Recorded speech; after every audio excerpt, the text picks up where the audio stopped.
आज का हमारा टॉपिक ऑफ डिस्कशन है the mechanics of respiration and pericardium. Topic है द मैकेनिक्स ऑफ रिस्पिरेशन। ये मैंने पूरा स्नेल से कॉपी किया है क्योंकि उसमें जो टेक्स्ट है वो समझना ज़रूरी है बेसिकली इसको समझने के लिए, ठीक है। साथ में पेरिकार्डियम को डिस्कस करेंगे, उसके बेसिक कॉन्सेप्ट्स को पढ़ेंगे और पेरिकार्डियम मज़ीद क्लियर तब होगा जब हम इसके साथ नेक्स्ट लेक्चर में इंशाल्लाह हार्ट को डिस्कस करेंगे। आउटलाइन यही प्लेस की इस पे इसलिए क्योंकि आउटलाइन यही दो टॉपिक्स हैं। स्टार्ट करते हैं मैकेनिक्स ऑफ रिस्पिरेशन से। इंस्पिरेशन या ब्रीदिंग जो प्रोसेस है, ब्रीदिंग वैसे is just taking air in and out, लेकिन रिस्पिरेशन वो लेवल तक है जहाँ तक ऑक्सीजनेशन होती है, ठीक है। लेकिन इसमें मतलब दो ऑल्टरनेटिंग फेजेस हैं, एक इंस्पिरेशन है एक एक्सपायरेशन है। करते कैसे हैं इसमें, इंस्पिरेशन में थोरेसिक कैविटी की कैपेसिटी इंक्रीज होती है जबकि एक्सपायरेशन में डिक्रीज होती है। दोनों फेज के मैकेनिक्स डिफरेंट है। तब जब रिस्पिरेशन क्वाइट हो या फोर्स्ड हो, ठीक है। नॉर्मल रेट ऑफ रिस्पिरेशन 16 से 20 पर मिनट है नॉर्मल रेस्टिंग पेशेंट्स में। बच्चों में ज़्यादा होता है क्योंकि लंग्स छोटे होते हैं, बड़ों में स्लो होता है, ठीक है। लंग्स की कैपेसिटी के हिसाब से जो है स्पीड डिफरेंट होती है। बच्चों में 20 to 40 के दरमियान भी नॉर्मल कंसीडर किया जाता है और न्यू बॉर्न में इससे भी ज़्यादा होता है, ठीक है। ओल्डर एडल्ट्स में इससे कम भी होता है, 12 वीक में नॉर्मल कंसीडर किया जाता है। डिफरेंट क्लिनिकल बुक्स में डिफरेंट वैल्यूज़ हैं और डिफरेंट कंडीशन में डिफरेंट वैल्यूज़ हैं, लेकिन नॉर्मल एडल्ट ह्यूमन बीइंग में रेस्टिंग रेस्पिरेटरी रेट 16 to 20 पर मिनट है। क्वाइट इंस्पिरेशन की बात करते हैं। इस चीज़ को समझने के लिए क्वाइट इंस्पिरेशन का मतलब है जैसे आप नॉर्मल रेस्टिंग क्लास लेने के दौरान इंस्पायर कर रहे हैं वो। आप ऐसे कंपेयर कर सकते हैं कि थोरेसिक कैविटी एक बॉक्स है जिसमें एक सिर्फ एक सिंगल एंट्रेंस है टॉप पे, और उस एंट्रेंस का या ट्यूब का नाम है ट्रैकिया, ठीक है। यानी कि ये थोरेसिक कैविटी है ना, अगर ये इसकी एंट्रेंस है ऊपर, तो ये जो है ये ट्रैकिया है और नीचे जो बॉक्स है ये थॉरेक्स है, ठीक है। अब इस बॉक्स की कैपेसिटी बढ़ाने के लिए ज़रूरी है कि इसके सारे के सारे डायमीटर्स को इलोंगेट किया जाए। ये होता कैसे है, इलोंगेट होने के बाद एयर जो है इस कैविटी या बॉक्स के अंदर इंटर हो सकती है। अब यहाँ पर देखिए कि एक बॉक्स लाइक स्ट्रक्चर के कौन से डायमीटर्स होते हैं। इसका पहला डायमीटर है वर्टिकल डायमीटर, यानी यहाँ से लेकर यहाँ तक, ठीक है। एंटीरियर पोस्टीरियर डायमीटर है, यानी यहाँ से आगे पीछे की तरफ, क्योंकि 3D नहीं है बताया नहीं जा सकता, लेकिन फ्रंट टू बैक है। और उसके बाद तीसरा डायमीटर है ट्रांसवर्स डायमीटर। अगर इस बॉक्स की कैपेसिटी को बढ़ाना है तो ज़रूरी है कि इन तीनों डायमीटर्स को इंक्रीज़ किया जाए। जैसे सपोज अगर यही सब डायमीटर एक्सपेंड करते हैं तो बॉक्स का ये साइज़ इस तरह इंक्रीज़ होगा, ये साइज़ इस तरह इंक्रीज़ होगा और बैक साइड पे जाकर मज़ीद एक्सटेंशन होगी। वर्टिकल डायमीटर की बात करते हैं। आप थ्योरेटिकली ऐसे कंसीडर कर सकते हैं कि अगर किसी भी बॉक्स का आप वर्टिकल डायमीटर बढ़ाना चाहते हो तो वहाँ पर आप या तो रूफ को ऊंचा करोगे या तो फ्लोर को कम करोगे, ठीक है। रूफ का कौन बनाता है थोरेसिक कैविटी, सुप्रा प्लूरल मेम्ब्रेन, और वो फिक्स होती है तो उसको हम मूव नहीं कर सकते।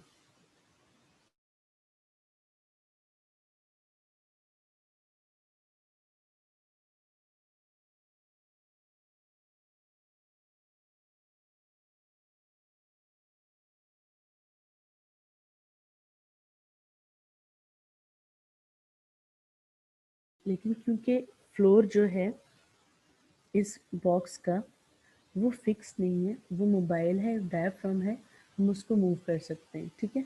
तो इसलिए जब डायफ्राम कंट्रैक्ट करता है तो डूम्स ऑफ द जो डायफ्राम है वो फ्लैट हो जाते हैं, डायफ्राम का लेवल नीचे आता है और इस तरह थोरेसिक कैविटी का वर्टिकल डायमीटर इंक्रीज हो जाता है।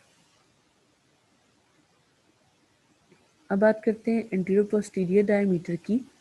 तो अगर पहले इसको ये समझना ज़रूरी है बच्चों के रिब्स की अरेंजमेंट क्या है। मैं आपको रिब्स का लेटरल व्यू बनाकर दिखाऊंगी ताकि आप समझ सकें। ये लिखा हुआ है ना कि if the downward sloping ribs were raised. ये रिब्स बेसिकली होती कैसे, ये बैक साइड पर वर्टिब्रल कॉलम है, ठीक है। फ्रंट साइड पर स्टर्नम है, ये स्टर्नम वर्टिब्रल कॉलम। अब रिब्स की अटैचमेंट ऐसे होती है कि रिब इस तरह टेढ़ी करके आके अटैच होती है, ठीक है, एग्जैक्टली सीधी नहीं होती, फ्लैट। या आप लेटरल साइड से अगर देखते हो तो आपको ऐसे नज़र आता है। अच्छा, अब क्या लिखा है यहाँ पर कि अगर इन्हीं डाउनवर्ड स्लोपिंग रिब्स को अपने स्टर्नल एंड्स पर यानी कि इन वाले एंड पर रेज कर दिया जाए, क्योंकि यहाँ कार्टिलेज है, ये मोबाइल है, तो एंटीरियर पोस्टीरियर डायमीटर जो है थोरेसिक कैविटी का वो इंक्रीज हो सकता है। एंटीरियर पोस्टीरियर कौन सा है, यहाँ स्टर्नल से लेकर ये वर्टिकल कॉलम तक, एंटीरियर और पोस्टीरियर, ठीक है। इससे क्या होगा कि lower end of the sternum है ना वो आगे की तरफ मूव करेगा, क्योंकि अगर ये वाले हैंडल्स जो हैं, ये वाले पॉइंट्स ये आगे रेज करते हैं तो स्टर्नम को थोड़ा सा इस तरह ले जाएंगे आगे की तरफ। ये तब होता है जब आप फर्स्ट रिब को नेक के मसल्स को कॉन्ट्रैक्ट करके फिक्स कर दें और फिर इंटरनल इंटरकोस्टल मसल सारे कॉन्ट्रैक्ट करें। यानी कि देखिए, एक किसी भी स्ट्रक्चर को एक डायरेक्शन में रेज करने के लिए ज़रूरी है कि आपके पास पहले एक फिक्सिंग पॉइंट हो। जैसे मैं आपको एग्जांपल दूंगी यहाँ पर हाइकिंग की। हाइक करने के लिए ज़रूरी, हाइकिंग के लिए बल्कि माउंटेन क्लाइंबिंग की, सॉरी, ठीक है, उसके लिए ज़रूरी है कि आपकी जो रोप है वो कहीं पर फिक्स हो किसी पॉइंट पर, फिर आप उसके साथ लटक कर अपना वेट उस पर एक्सर्ट करके ऊपर चढ़ सकते हैं। इसी तरह अगर कोई रिब या कोई स्ट्रक्चर फिक्स होगा, उसके ऊपर उसकी बेस पर बाकी वाले स्ट्रक्चर को रेज किया जा सकता है। ये चीज़ यहाँ पर फर्स्ट रिब करती है। फर्स्ट रिब को नेक के मसल्स, स्केलिन मसल्स जो हैं वो फिक्स करते हैं। उसके बाद इंटरनल इंटरकोस्टल मसल्स कॉन्ट्रैक्ट करते हैं, तो सारे रिब्स को फर्स्ट रिब की तरफ रेज किया जाता है, ठीक है। इस जो फर्स्ट रिब के फिक्स करने वाला प्रोसेस है ना, इससे ये फ़ायदा होता है कि जो इंटरकोस्टल स्पेसेस का साइज है ना वो स्टेबलाइज किया जा सकता है और रिब्स को फिर फर्स्ट रिब की तरफ उठाया जा सकता है। अगर फर्स्ट रिब खुद भी फिक्स नहीं होगी तो बाकी रिब्स के पास कोई डायरेक्शन, कोई पॉइंट नहीं है कि उन्होंने कहाँ तक रेज होना है। अब देखिए, जैसे जो पिक्चर मैंने आपको ऊपर ड्रॉ करके दिखाई है, इसमें देखिए नॉर्मल ये दिखाई हुई जो कंडीशन है ना बच्चों, ये दिखाया हुआ है जिस टाइम नॉर्मल कंडीशन होती है, यानी कि आप कह लें कि रेस्टिंग फेज, ना एक्सपायरेशन है ना इंस्पायरेशन, मिड फेज। लेकिन जब आपने इंस्पायर किया तो ये जो डाउनवर्ड स्लैंटिंग थी जिसको इन्होंने इस तरह दिखाया हुआ है, ये स्ट्रेट होगी आगे की तरफ उठकर। तो देखिए कि एंटीरियर पोस्टीरियर डायमीटर अब बढ़ चुका है। कि इस पिक्चर में उन्होंने उसी एक्सपेंडिंग बॉक्स की एग्जांपल दी है, स्नेल की ही पिक्चर है कि बॉक्स के सारे डायमीटर्स को आप रेज कैसे कर सकते हो, ठीक है। यहाँ देखेंगे उन्होंने डाउनवर्ड के एरो, मतलब वर्टिकल डायमीटर का एरो सिर्फ नीचे की तरफ लगाया, इसलिए कि रूफ या सुप्राप्लूरल मेम्ब्रेन फिक्स्ड है, मोबाइल सिर्फ डायफ्राम है, ठीक है। उसके बाद फिर यहाँ पर ये वाले आगे ट्रांसवर्स डायमीटर के लिए और फ्रंट बैक वाले देखिए ये एंटीरियर पोस्टीरियर डायमीटर के लिए, ठीक है। नीचे बकेट हैंडल एक्शन लिखा है, ये हम आगे डिस्कस करते हैं, फिर मैं आपको बताती हूँ। इस पिक्चर में देखें कैसे एंटीरियर पोस्टीरियर डायमीटर जो है इंक्रीज होगा। रिब्स की डायरेक्शन बेसिकली समझने के लिए प्लेस की थी, स्लैंटिंग समझने के लिए नीचे की तरफ है, तो इसको स्ट्रेट करो तो डायमीटर बढ़ जाएगा।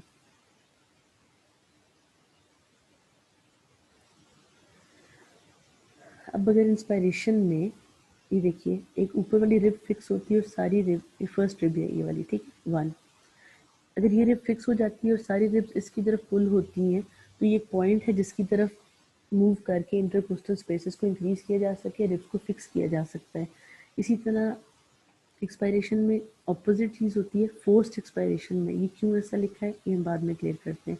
तो फिर सारे जो रिब्स है ना उनको नीचे पेल्विस की तरफ, जो फिक्स पॉइंट है ना क्वाड्रेटस लंबोरम मसल के थ्रू वहाँ लाया जाता है, ताकि रिब्स वापस अपनी जगह पर आ जाए और लंग्स को कॉन्ट्रैक्ट करके एयर को एक्सहेल किया जा सके, ठीक है। मजीद ये क्लियर होता जाएगा हर गुजरती स्लाइड के साथ इंशाल्लाह।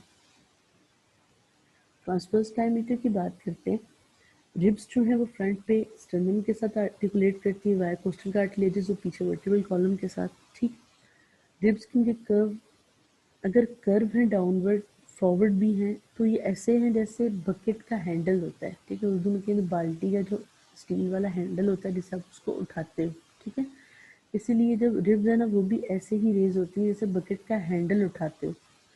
तो जब रिब्स रेज होंगी तो ना सिर्फ एंटीरियर पोस्टीरियर डायमीटर बल्कि थोरेसिक कैविटी का ट्रांसवर्स डायमीटर भी इंक्रीज होगा, ठीक है। यहाँ भी वही चीज़ है, फर्स्ट रिब से फिक्स किया, ठीक है, उसको फर्स्ट रिब को नेक मसल्स की कॉन्ट्रैक्शन से फिक्स किया और बाकी सारी रिब्स को रेज किया। अब यहाँ वाली पिक्चर से देखें, ट्रांसवर्स डायमीटर है, ये लेंथ है, इस टाइम रिब्स डाउनवर्ड स्लैंट कर रही है, ठीक है। उसके बाद जब वो एक्सटेंड होती है तो फिर देखिए कि डायमीटर कितना ज़्यादा इंक्रीज हो गया है।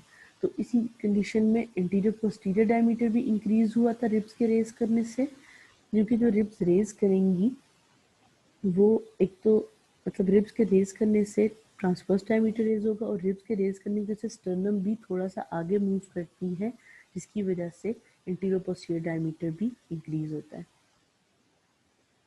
अच्छा, इसके अलावा क्या सपोर्टिंग फैक्टर्स हैं जो इस बॉक्स लाइक थोरेसिक कैविटी को, अब कह लो कि उसकी कैपेसिटी को बढ़ाने में हेल्प करती है। वो ये है कि जो डायफ्राम है वो एब्डोमिनल विस्ट्रा के ऊपर डिसेंड करता है। ज़ाहिर है डायफ्राम के नीचे लिवर है, राइट साइड पर, लेफ्ट साइड पर किडनी और बाकी स्ट्रक्चर्स हैं, गट है एब्डोमिन के सेंटर में। वो और एब्डोमिन वॉल के मसल भी इस प्रोसेस को सपोर्ट करते हैं। जैसे डायफ्राम जो है नीचे की तरफ आता है इंस्पायरेशन पे, इंट्रा एब्डोमिनल प्रेशर बढ़ जाता है। अब उस प्रेशर को अकोमोडेट करने के लिए एब्डोमिनल वॉल के मसल रिलैक्स करते हैं। अगर एब्डोमिनल वॉल इतनी कंप्लाइंट ना हो इस प्रोसेस के साथ, तो जब डायफ्राम डिसेंड करे, एब्डोमिनल विस्टा डिस्प्लेस नहीं होंगे तो डायफ्राम को भी मज़ीद नीचे आने को जगह नहीं मिलेगी, ठीक है। लेकिन अब जब यहाँ पर ये प्रेशर रेज हो जाता है डायफ्राम के नीचे आने से, तो ये एब्डोमिनल वॉल मस्कुलेचर की रिलैक्सेशन से अकोमोडेट किया जाता है, ठीक है। लेकिन एक पॉइंट ऐसा भी आता है, ठीक है, एक पॉइंट ऐसा भी आता है जहाँ पे मज़ीद एब्डोमिनल रिलैक्सेशन पॉसिबल नहीं होती, और फिर क्या होता है फ़ायदा, जो लिवर और बाकी एब्डोमिनल विस्टा है ना जिनके ऊपर डायफ्राम प्लेस्ड है, वो एक प्लेटफॉर्म के तौर पर एक्ट करते हैं कि डायफ्राम नीचे ना आए मज़ीद, ठीक है। अब अगर मज़ीद डायफ्राम कंट्रैक्ट करता है तो ये होगा कि जो इसका सेंट्रल टेंडन है उसके नीचे क्योंकि विस्रा मौजूद है, वो सपोर्ट मिल जाएगी उसको, और इसके जो बाकी फाइबर्स हैं ना वो रिब्स को रेज करना शुरू कर देंगे, ठीक है। यानी जैसे आप स्प्रिंग का कह लें, एक एग्जांपल इसकी रफ आप कह सकते हो, अब देखो स्प्रिंग को आप प्रेस करते जाते हो तो वो नीचे जाता जाता है, लेकिन जब उसकी कैपेसिटी ख़त्म होती है या आप उससे थोड़ा प्रेशर हटाते हो तो वो रिकॉइल करता है, ठीक है। इसी तरह डायफ्राम जितना डिसेंड हो सकता है तो वो रिब्स को लेकर साथ नीचे आ रहा होता है, ठीक है। पहले जब इंस्पायर किया तो रिब्स को ऊपर ले जा रहा था, ऑपोजिट सॉरी ऊपर ले जा रहा होता है, वो नीचे आ रहा होता है डायमीटर इंक्रीज करने के लिए। लेकिन एक पॉइंट आता है तो उस पर डायफ्राम जो है वो लोअर रिब्स को रेज करने में हेल्प करने लग जाता है, क्योंकि डायफ्राम कैसे अटैच है, अगर ये थोरेसिक कैविटी है तो डायफ्राम इसके अंदर की तरफ अटैच है ना, तो ये अगर रिब्स को खींचता है तो क्या फ़ायदा होगा, ये लास्ट रिब के साथ अटैच है, ये उसको होल्ड करके रखेगा नीचे, तो ऊपर वाली रिब्स अगर खींची जाएंगी तो भी लोअर रिब्स के दरमियान का गैप पड़ जाएगा ना, तो ये फ़ायदा होता है, ठीक है। इसके अलावा डायफ्राम और इंटरकोस्टल्स के अलावा कुछ और मसल्स भी ऐसे हैं जो इंस्पायरेशन में कॉन्ट्रैक्ट करते हैं और रिब्स को एलिवेट करते हैं। उसमें लिवेटर्स पोस्ट्रम मसल्स हैं जो बेसिकली हैं बैक के मसल्स, लेकिन कंसीडर इसलिए किए जाते हैं कि उनकी अटैचमेंट है थॉरिक्स पर।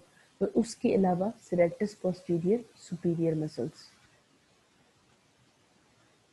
अच्छा, अभी तक हम क्वाइट इंस्पायरेशन की बात कर रहे थे जिसमें आपकी रिब्स रेज की जाती है और डायफ्राम डिसेंड करता है। अब हम बात करेंगे फोर्स्ड इंस्पायरेशन, यानी जब आप बहुत गहरा सांस जोर से खींच कर अंदर लेते हो, अब क्योंकि आप ज़्यादा एयर इनहेल कर रहे हो तो ज़्यादा जगह चाहिए, अब वो कैसे अकोमोडेट करनी है, ठीक है। थोरेसिक कैविटी की कैपेसिटी में मैक्सिमम इंक्रीज तब आएगा जब आप फोर्स डीप इंस्पायर करोगे, लंबा और गहरा सांस लोगे, ठीक है। अब जो मसल भी रिब के साथ अटैच है या रिब को रेज कर सकता है वो सारे का सारा एक्शन में आ जाएगा, ठीक है। देखिए ज़रूरत पड़ने पर आप अपने सारे जो आप कह लो कि आपके पास जो भी ऑप्शन अवेलेबल होते हैं उसे यूज़ में लाते हो, तो इस यहाँ भी सेम सिचुएशन, जैसे अल्लाह ना करे कहीं पर अगर जंग होती है, पहले फौज लड़ती है लेकिन अगर वो वीक हो जाती है तो फिर बाकी जो सिक्योरिटी फोर्सेस हैं वो आकर, सिक्योरिटी फोर्सेस सब हेल्प करते हैं। उसके बाद अगर वो भी वीक हो जाते हैं तो लोग जो हैं मुल्क के वो हेल्प करते हैं जंगों में। यही चीज़ है, जब फोर्स इंस्पायरेशन है तो जो मसल भी थोड़ा बहुत भी कंट्रीब्यूट कर सकता है ना रिब्स को रेज करने में वो हेल्प करेगा, ठीक है। इवन स्क्लेनिस इंटीरियर मीडियस और स्टर्नोक्लीडोमास्टाइड, जो नेक का मसल है ना, जो स्टर्नम से अटैच है, जो क्लेविकल से अटैच है, वो भी हेल्प करने लग जाएगा। वो किस तरह के, वो स्टर्नम को थोड़ा सा रेज कर देगा। स्टर्नम के साथ रिब्स अटैच है तो वो इनडायरेक्ट एक सपोर्ट प्रोवाइड कर देगा, ठीक है। अब जब रिस्पिरेटरी डिस्ट्रेस होता है, यानी कि किसी को सांस की तकलीफ है, पर्टिकुलरली जो बूढ़े लोग होते हैं 70-80 प्लस, रिस्पिरेटरी डिसऑर्डर्स के साथ, आपने पढ़ भी लिया होगा अभी तक, एस्थमा और सीओपीडी, ठीक है। तो उसमें क्या होता है कि जितने सारे मसल्स हैं जो ऑलरेडी इंगेज थे, मज़ीद कैपेसिटी बढ़ाने को या रिस्पायरेशन को ईजी बनाने को, वो मज़ीद वायलेंट होते जाते हैं। अब क्या, लेकिन ठीक है, अब जो स्कैपुला है उनको ट्रेपीजियस मसल फिक्स कर देता है, लिवेटस स्कैपुला है, रोम्बॉइड, यानी कि बैक के जो मसल्स हैं ना सारे, वो भी फिक्स हो जाते हैं ताकि सिरेटस इंटीरियर और पेटोरलिस माइनर भी रिब्स को पुल कर ले।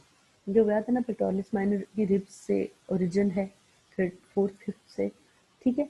यानी कि इन शॉर्ट हर वो मसल जो थोड़ा सा भी कंट्रीब्यूट कर सकता है, उसको ऐसी पोजीशन में लाया जाता है कि वो हेल्प करे, ठीक है। अब अगर आप चेयर पर, चेयर की बैक साइड पर टेबल को अपने अपर लिम्स को सपोर्ट करो, और तो उससे ये फ़ायदा होगा कि जो पेक्टोरलिस मेजर का स्टर्नल हेड है, आपको पता है ना, दो हेड्स हैं, स्टर्नल और क्लेविक्युलर, तो स्टर्नल हेड जो है वो हेल्प करेगा इस प्रोसेस में। आप देखो, जब आप बहुत ज़्यादा थके होते हो, भागते हुए आते हो, कहीं रेस्ट करते हो, अपने दोनों लिम्स किसी जगह पर दीवार पर रख कर उस पर वेट डालकर रेस्ट करते हो, तो आपको सांस लेने में ईजी होता है। उस टाइम ये फ़ायदा होता है कि आपने अपने जब शोल्डर्स को फिक्स किया होता है, तो उस टाइम पेक्टोरलिस मेजर भी शामिल हो जाता है रिब्स को एलिवेट करने या मतलब स्टर्नम के थ्रू हेल्प करने में। आपने शायद देखा होगा कि जिन लोगों को सांस की तकलीफ होती है वो आगे की तरफ होकर अपने हाथों को बेड पर सपोर्ट करके बैठे होते हैं। अभी तो नहीं, खैर आगे हॉस्पिटल्स में इत्तेफाक होगा मेडिसिन वार्ड में देखने का। अच्छा, अब देखिए यहाँ पर कंपैरिजन है कि रिलैक्स्ड इनहेलेशन और फोर्स्ड इनहेलेशन के मसल्स डिफरेंट कैसे हैं। आप देखें कि रिलैक्स्ड इनहेलेशन में एक्सटर्नल इंटरकोस्टल्स है और डायफ्राम है जस्ट, ठीक है। इंटरनल भी हेल्प करेंगे, इनकी ज़ाहिर रिब्स को रेज करना सबका काम है। अब सिंपली डायफ्राम डिसेंड कर जाए, ये रिब्स को रेज कर ले, डायमीटर बढ़ गया। लेकिन बाकी ये कि फर्स्ट रिब का फिक्स तो होना है ही है ना। लेकिन अब फोर्स्ड इनहेलेशन में ये देखिए कि फिक्स करने के अलावा जो स्केलिन मसल ने करना था, स्टर्नोक्लीडोमास्टोइड मसल, ठीक है, ये भी शामिल हो गया है। और इसके अलावा बहुत सारे मसल जिसका यहाँ जिक्र नहीं है, जो पहले हमने डिस्कस किए, जैसे बैक के मसल्स बहुत सारे, ठीक है, पेक्टोरलिस आगे, वो सब भी शामिल हो जाएंगे अगर वो थोड़ा सा भी कंट्रीब्यूट कर सकते हैं यहाँ पर। अच्छा, अब इंस्पायरेशन में लंग में चेंजेस क्या आती है। इंस्पायरेशन में ये होता है बच्चों, जो रूट ऑफ लंग है ना, यानी वो पॉइंट जहाँ पर सारे, जहाँ उसकी, आप कह लें कि न्यूरोवास्कुलर बंडल और ब्रोंकाई इंटर करता है, लिम्फेटिक्स इंटर करती हैं, वो पॉइंट जो है वो डिसेंड करता है। वो ट्रैकिया की बाइफर्केशन तकरीबन 2 वर्टिब्रा तक नीचे आ सकती है। वैसे तो बाइफर्केशन कहाँ होती है, स्टर्नल एंगल के पॉइंट पर ना, यानी कि बैक साइड पर देखा जाए तो T4-5 के दरमियान में, तो उससे भी ज़्यादा नीचे आ सकती है। अब क्या होता है, इंस्पायरेशन पे ब्रोंकाई इलोंगेट करते हैं, क्योंकि है तो कार्टिलेजिनस स्ट्रक्चर है ना सारा, और डायलेट भी हो जाते हैं ताकि जगह ज़्यादा हो एयर के पास करने की। एल्वियोलाई जो है एंड पर, एयर सैक, वो डायलेट करते हैं, ठीक है। फिर वो पल्मोनरी सर्कुलेशन को असिस्ट करते हैं। पल्मोनरी सर्कुलेशन क्या है, ये फिजियोलॉजी में अपने डिस्कस कर लिया होगा, ठीक है। अच्छा, अब क्या होता है कि एयर जो है वो ब्रोंकियल, एयर जो है ब्रोंकियल ट्री में ली जाती है, ठीक है, और इंटर करती है। जो नेगेटिव प्रेशर है ना लंग्स के बाहर, वो लंग्स को एक्सपेंड करने में हेल्प करता है, ऐसे थोरेसिक कैविटी की कैपेसिटी इंक्रीज होती है, ठीक है। अब लंग्स की एक्सपेंशन के साथ जो इलास्टिक टिश्यू है ब्रोंकियल वॉल का, वो कनेक्टिव टिश्यू स्ट्रेच हो जाता है, यानी कि मजीद जगह दी जाती है। और डायफ्राम के नीचे आने से जो कोस्टो डायफ्रेगमेटिक रिसेस है प्लूरल कैविटी की, वो ओपन होती है, और लंग में जो एक्सपेंड किया होता है ना उसके अंदर एडजस्ट हो जाता है, ठीक है। यानी सारी समरी ये, अगर मैं आपको ड्रॉ करके दिखाऊं, ये जैसे समझेंगे थॉरेक्स था ना, ठीक है, ये लंग्स इसके अंदर प्लेस थे। अब अगर यहाँ पर इस जगह पर नेगेटिव प्रेशर मौजूद हो, तो इसका मतलब है वो लंग्स के बाहर साइड पर पुल करेगा, ठीक है। पुल से क्या फ़ायदा होगा, लंग्स को एक्सपैंड होने में हेल्प होगी। नॉर्मली जो रिसेसेस होते हैं ना बच्चों, वो इस तरह बंद पड़े होते हैं, ठीक है। ऐसे जब फोर्स्ड इंस्पायरेशन होती है या ज़्यादा इंस्पायर करते हो तो ये मज़ीद ओपन अप होते हैं ताकि इनके अंदर लंग प्लेस किया जा सके। ये अभी इसके अंदर नहीं पूरा फिलअप करता तो फुल में ये जाकर कंप्लीट इनको फिल कर देता है। ठीक है।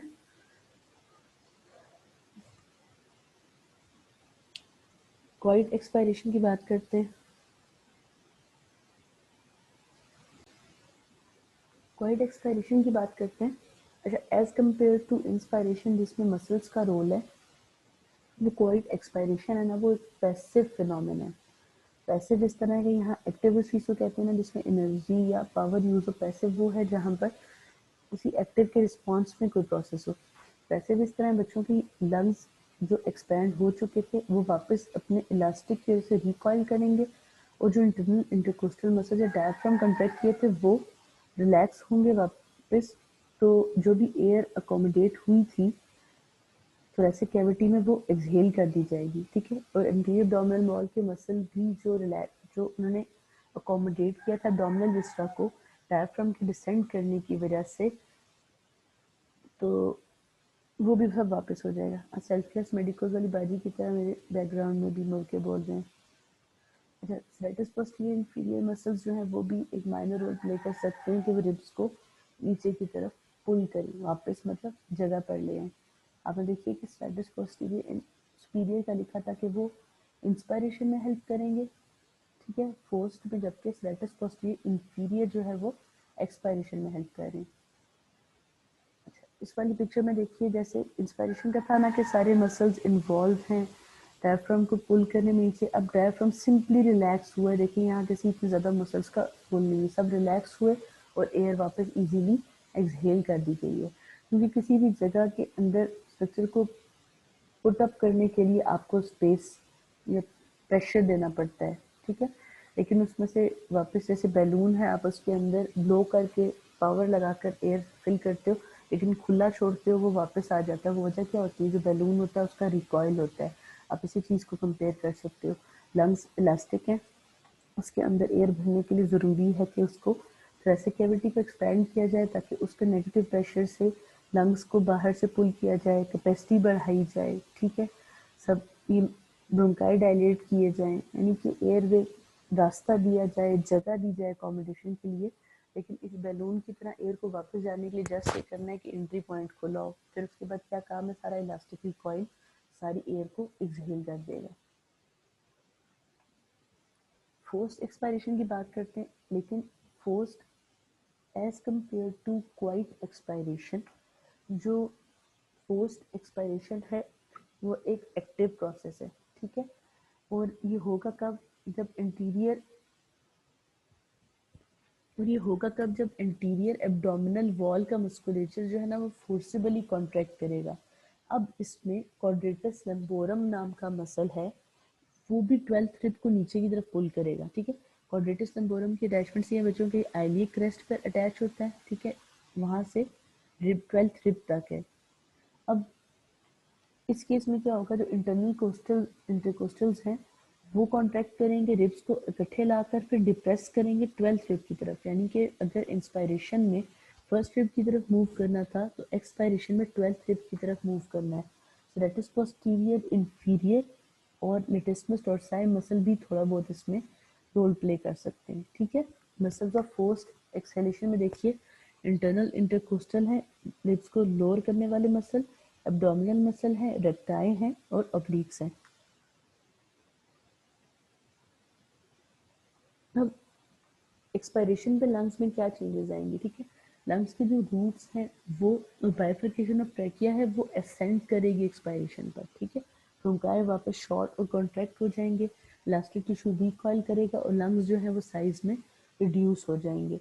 डायफ्रेगमेटिक कोस्टल पैराइटल वापस अपनी जगह पर। ठीक है। लिखा हुआ ना कि increasing areas of diaphragmatic and coastal parietal pleura comes into opposition, यानी कि जो लंग्स एक्सपैंड होकर रिसेस को ओपन अप करके उसके अंदर आया था वो वापस उसी तरह बंद हो जाएंगी। बताया था ना कि नॉर्मली रिसेसेस बंद रहती हैं, पोजीशन का यही मतलब है। क्योंकि देखिए ये वाली कोस्टल प्लूरा है, ये वाली डायफ्रेगमेटिक प्लूरा है, नॉर्मली ये जुड़ी हुई होती हैं जब इस नॉर्मल क्वाइट रिस्पायरेशन का फेज चल रहा है।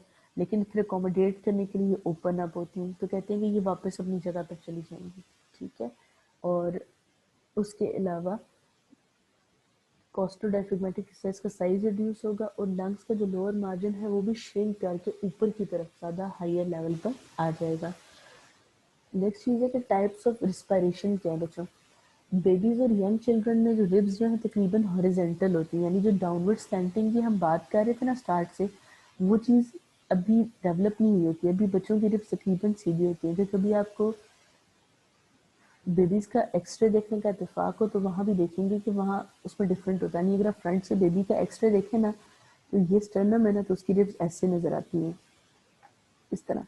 इसकी निस्बत एडल्ट का देखें तो उसकी रिब्स इस तरह करके थोड़ा सा स्लैंटिंग आपको महसूस होती है एक्सरे पर।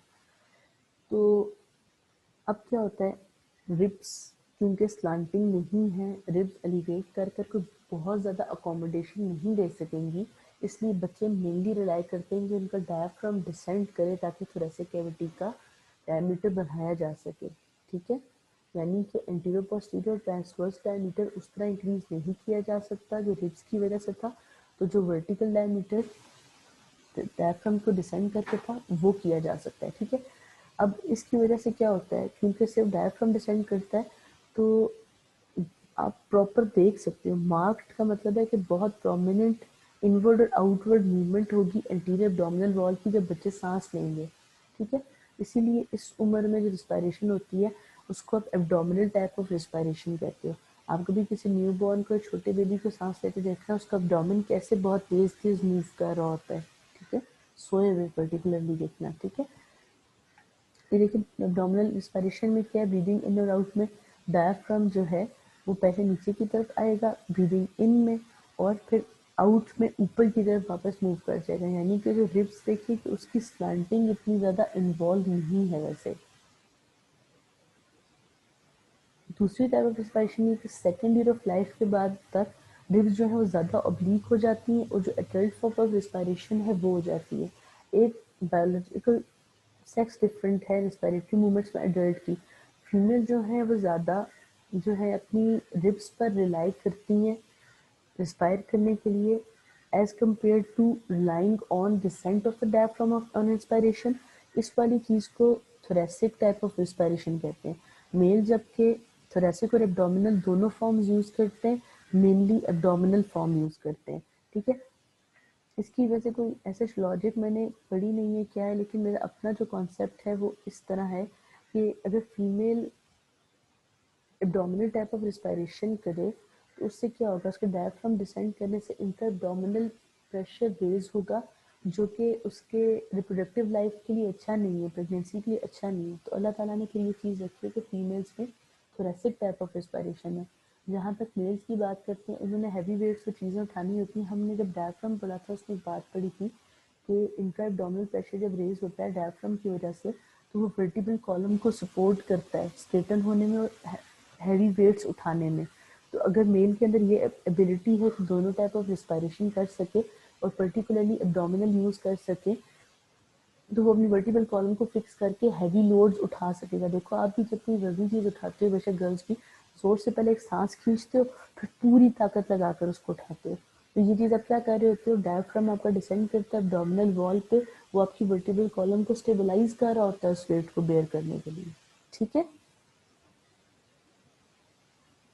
ये देखिए एब्डोमिनल ब्रीदिंग में क्या है, सिंपल एब्डोमिन मूव करेगा ज़्यादा, इन एंड आउट आपको फील होगा, लेकिन थोरेसिक में chest in and out move होगी।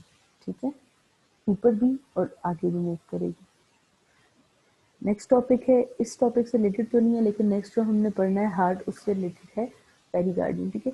पेरिकार्डियम जो है बच्चों वो एक fibroserous fluid filled sac है। ठीक है।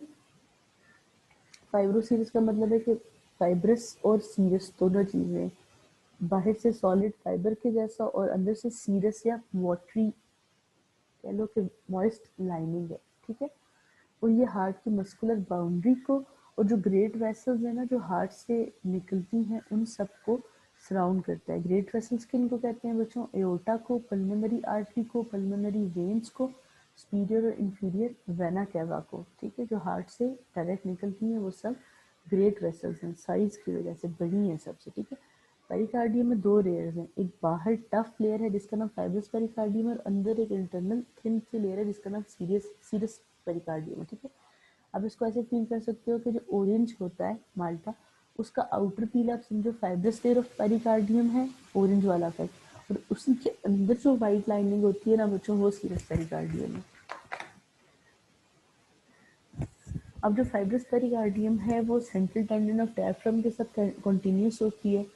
ठीक है, और ये टफ है और रिलेटिवली नॉन डिस्टेंसिबल है। इससे क्या फ़ायदा होता है कि हार्ट की एक्सेसिव या ओवर फिलिंग को प्रिवेंट करती है।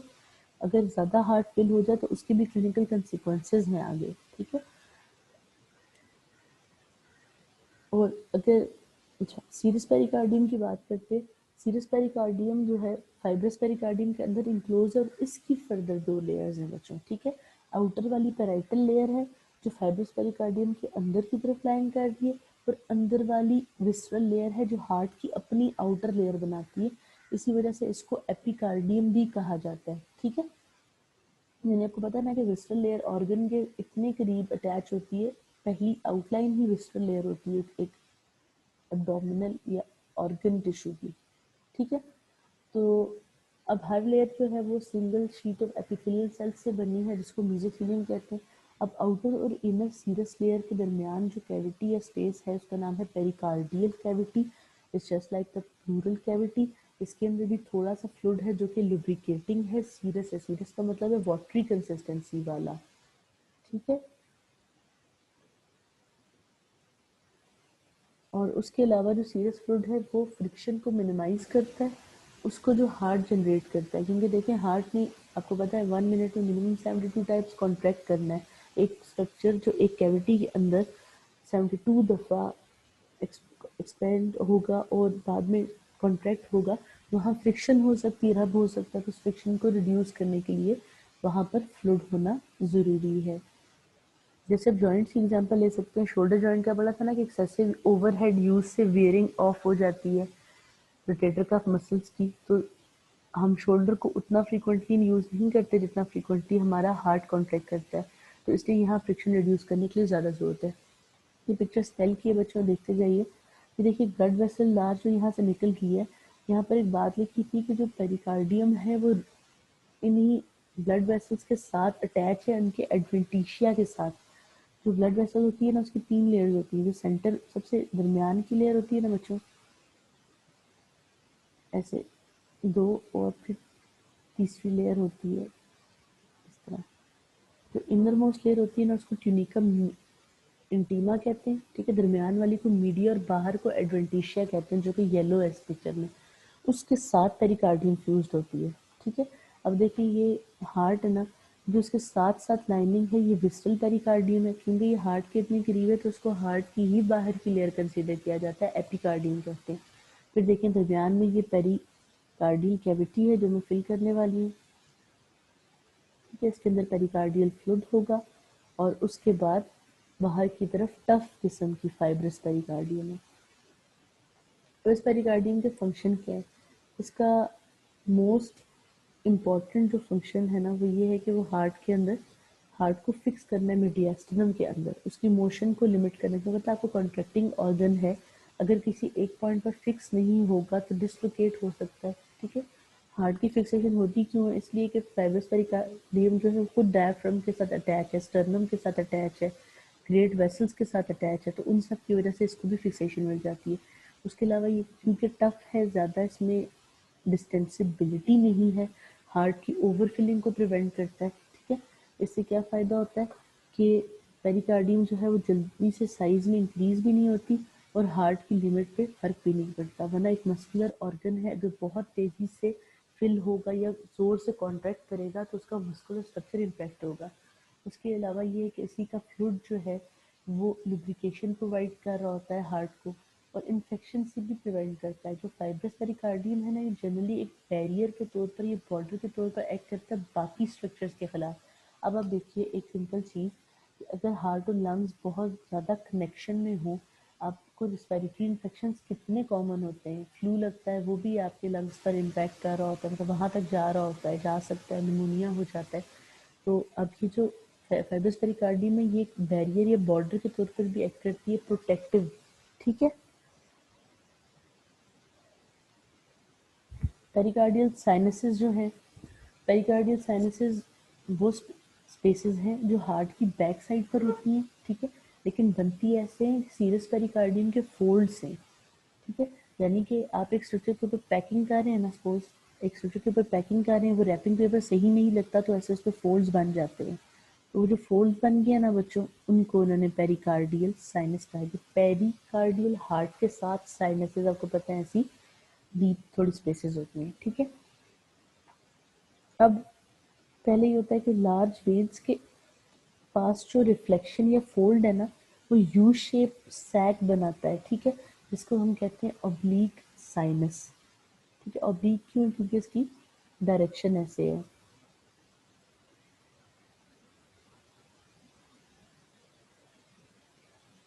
तो यहाँ पर एक वर्ड यूज हुआ है, कल डी सैक। इसका मतलब होता है ब्लाइंड पाउच। ठीक है, सिंपल डाइवर्टिकुलम, ये पाउच जो बनना होता है ना, बस एनाटॉमिकल टर्मिनोलॉजी है, कोई ऐसी चीज़ नहीं है। ठीक है, यानी कि ऐसा पाउच जो एक तरफ से बंद हो।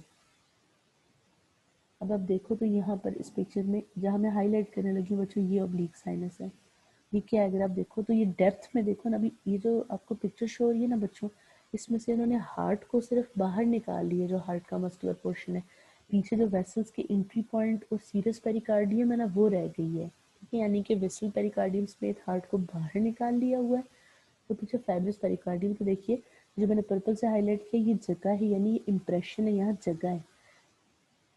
ठीक, और ये कहाँ से कहाँ तक है? लॉन्ग एक्सिस ऑफ हार्ट में रन करती है, असेंडिंग अयोटा। अब हार्ट की एपेक्स से असेंडिंग अयोटा की तरफ, ये एपेक्स है बच्चों। और असेंडिंग अयोटा कहाँ है? ये वाली असेंडिंग अयोटा है ये। तो देखो ये इस डायरेक्शन में रन कर रही है ना ऑब्लिक साइनस, ये बात यहाँ की हुई है। दूसरी बात करते हैं कि जो रिलेटिवली शॉर्ट हॉरिजेंटल रिफ्लेक्शन है ना सीरस पेरिकार्डियम की, जो कि अयोटा और पल्मोनरी ट्रंक के दरमियान है, उसको ट्रांसवर्स साइनस कहते हैं। ठीक है, और पेरिकार्डियल साइनसेस बनती इस तरह है कि हार्ट जो फोल्ड होता है ना, क्योंकि पहले हार्ट ट्यूबुलर होता है एम्ब्रियोनिक लाइफ में, फिर वो फोल्ड होकर ये शेप बनाता है जो फाइनल है। तो क्योंकि पेरिकार्डियम बार डेवलप हो चुकी होती है, तो उसके अंदर ही फोल्डिंग हो रही होती है, तो इसलिए जो जो जगह छूट जाती हैं वो साइनसेस के तौर पर एक्ट करती हैं। और ये जो है, ये पेरिकार्डियल कैविटी की एक्सटेंशन है, ये कोई सेपरेट जगह नहीं है। ठीक है, यानी कि ये विस्रल और पैराइटल प्लूरा के दरमियान की, सॉरी, विस्रल और पैराइटल पेरिकार्डियम के दरमियान की जगह होती है। ये कोई स्पेशल अलग से कंपार्टमेंट नहीं है, लेकिन थोड़ी स्पेस बस ज़्यादा होती है। अब देखिए ये वाली जो जगह है, ये ट्रांसवर्स साइनस है। पीछे वाली पिक्चर में जाएं तो ये वाली जगह, ये देखिए, ये मतलब ऐसे है कि आप यहाँ से फिंगर प्लेस करके आप बता सकते हो कहाँ पर है। ये देखें, जैसे सर्जन ने यहाँ फिंगर पुट किया, मुझसे डॉक्टर सरमद ने ऑडिटोरियम में सारी क्लास के सामने कहा था, put a glove on your hand and pick up the model of the heart and place your finger in the transverse sinus। और मैं सर का मुंह देख रही थी क्योंकि बिल्कुल पहला दिन था जिस दिन हार्ट पड़ा था, लेकिन अगर उन्होंने आपसे पूछा तो आपको पता होना चाहिए क्योंकि मैंने आपको पहले से बता दिया। ठीक है, ये देखिए आपको समझ आ रही है कि फिंगर जाने से अंदाज़ा हो रहा है कि कैसे पीछे जगह बनी हुई है। यानी कि ये देखें बच्चों, ये हार्ट जो है ना, ये विसरल पेरिकार्डियम के अंदर अलग है, बाहर इसकी पाउचिंग, यानी कि अगर हम लेटरल साइड पे देखें तो उस रेड वाले को इस तरह नज़र आ रहा है। इसके पीछे जो है ना, जो पेरिकार्डियम है ना, यानी कि सीरस लेयर, उसके दरमियान जगह है। और ये जो बना रही हूँ ना वाइट, ये फिंगर है सर्जन की। समझ आई? थोड़ी सी जगह मौजूद है, बस फिंगर प्लेस तभी की जा सकती है यहाँ पर। इनर्वेशन बच्चों इसकी भी C3, C4, C5 है पेरिकार्डियम की, यही यहाँ पर मोटर और सेंसरी इनर्वेशन भी दे रही है। यही वजह है कि यहाँ के पेन्स जो हैं वो शोल्डर में भी फील किए जाएंगे, जैसे पेरिकार्डाइटिस का पेन, जैसे हम डायफ्राम के बारे में बात करते थे। ठीक है, सेम यहाँ पर मैकेनिज्म होगा रेफर्ड पेन का, शोल्डर में भी आपको पेन फील होगा। That's all for today. Questions?